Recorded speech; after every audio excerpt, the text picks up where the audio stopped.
Hi all, welcome to Jo movie world. War 2 പടം കണ്ടു. Typical action movie. അത് കുഴപ്പമില്ല, നമുക്ക് കണ്ടിരിക്കാം. നിങ്ങൾ ഇതിന്ന് ഭയങ്കര വലിയ ഹൈ സ്റ്റാൻഡേർഡ് ഭയങ്കര ഗ്രേറ്റസ്റ്റ് ആക്ഷൻ മൂവി ഒന്നും പ്രതീക്ഷിക്കുന്നില്ലല്ലോ. പ്രതീക്ഷിക്കേണ്ട ആവശ്യമില്ല. കാരണം ഈ പടത്തിൽ നമ്മൾ എന്താ പ്രതീക്ഷിക്കേണ്ടത്? അത്യാവശ്യം നീറ്റായിട്ട് എടുത്ത കളർഫുൾ ആയിട്ടുള്ള സ്റ്റൈലിഷ് ആയിട്ടുള്ള ഒരു പടം. അത് വാർ 2-ലുണ്ട്. അത് വാർ 2-ല് അതിന് മേക്കേഴ്സ് ആയിട്ടുള്ള അയൻ മുഖർജിയും യാഷ് ഫിലിംസും അല്ലാതെ അതിനനുസരിച്ചുള്ള കാര്യങ്ങൾ ചെയ്തിട്ടുണ്ട്.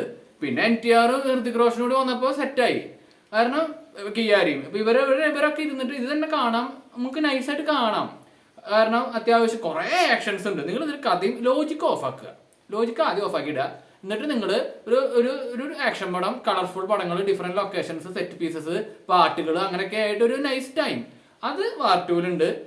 ഭയങ്കര സംഭവം ഞാൻ പറയണമെന്നില്ല. അത്യാവശ്യം കുഴപ്പമില്ല എന്ന് പറയില്ലേ, അങ്ങനത്തെ ഒരു പടം.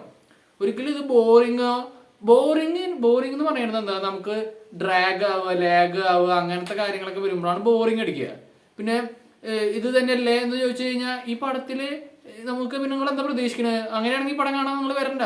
ഈ പടത്തിൽ ഒരു രാജ്യത്തിനെ മൊത്തത്തിൽ വെല്ലുവിളിക്കുന്ന ഒരു വില്ലൻ വരും. അപ്പൊ നായകൻ ഉണ്ടാവും, അങ്ങോട്ടും ഇങ്ങോട്ടും ഫൈറ്റ്, പിന്നെ അങ്ങനത്തെ കുറെ ടേൺ ഓവർ, കുറെ ട്വിസ്റ്റും ടേൺസും, ഇതൊക്കെ തന്നെയല്ലേ? ഇതൊക്കെ തന്നെ ഇതിലുണ്ട്. ഇതൊക്കെ അവർ അത്യാവശ്യം നീറ്റായിട്ട് അവർ എടുത്തിട്ടുണ്ട്. സിനിമാറ്റോഗ്രാഫി ആയാലും ശരി, VFX ഒക്കെ ചില ഏരിയസിൽ പാളിയിട്ടുണ്ടെങ്കിലും കുഴപ്പമില്ല. അപ്പോൾ ഓവറോൾ പ്രൊഡക്റ്റ് നോക്കുകയാണെങ്കിൽ ഒരു അത്യാവശ്യം കണ്ടിരിക്കാൻ പറ്റുന്ന ഒരു അബവ് എവറേജ് ആയിട്ടുള്ള ഒരു പ്രൊഡക്റ്റ്. അതിൽ ഹൃതിക് റോഷന്റെ കരിസ്മാറ്റിക് ആയിട്ടുള്ള എനർജിയും പെർഫോമൻസും കാര്യങ്ങളൊക്കെ വന്നപ്പോൾ ഒന്നും കൂടി ലെവലാണ്. നിങ്ങൾ വാർ പടം ഇറങ്ങിയിട്ട് 6-7 കൊല്ലമായി.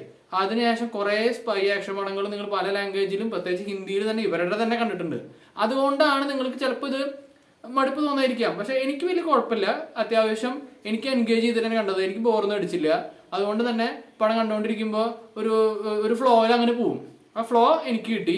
അതുകൊണ്ട് ഞാൻ പറയുകയാണെങ്കിൽ ഞാൻ ആദ്യം പറഞ്ഞ പോലെ തന്നെ ഒരു എവറേജിൽ എടുത്ത അത്യാവശ്യം കൊള്ളാവുന്ന ഹൃതിക് റോഷന്റെ NTR-ന്റെയും ഒരു പടം. ഒരു NTR-ന് അത്യാവശ്യം ഒരു പ്രാധാന്യം കൊടുത്തിട്ടുണ്ട്. പടം കണ്ടാൽ മനസ്സിലാവും. ഞാൻ പറഞ്ഞില്ലേ, കുഴപ്പമില്ലാത്ത ഒരു ആക്ഷൻ പടം. അപ്പോൾ നിങ്ങൾക്ക് എന്താണ് തോന്നണമെങ്കിൽ നിങ്ങളുടെ അഭിപ്രായം എൻ്റെ കമന്റ് സെക്ഷനിൽ പങ്കുവയ്ക്കാം. അപ്പോൾ ഈ വീഡിയോ ഇഷ്ടപ്പെട്ടെങ്കിൽ എൻ്റെ ചാനലിന് ലൈക്ക്, സബ്സ്ക്രൈബ്, ഷെയർ അടിക്കാൻ മറക്കണ്ട. ഓക്കെ.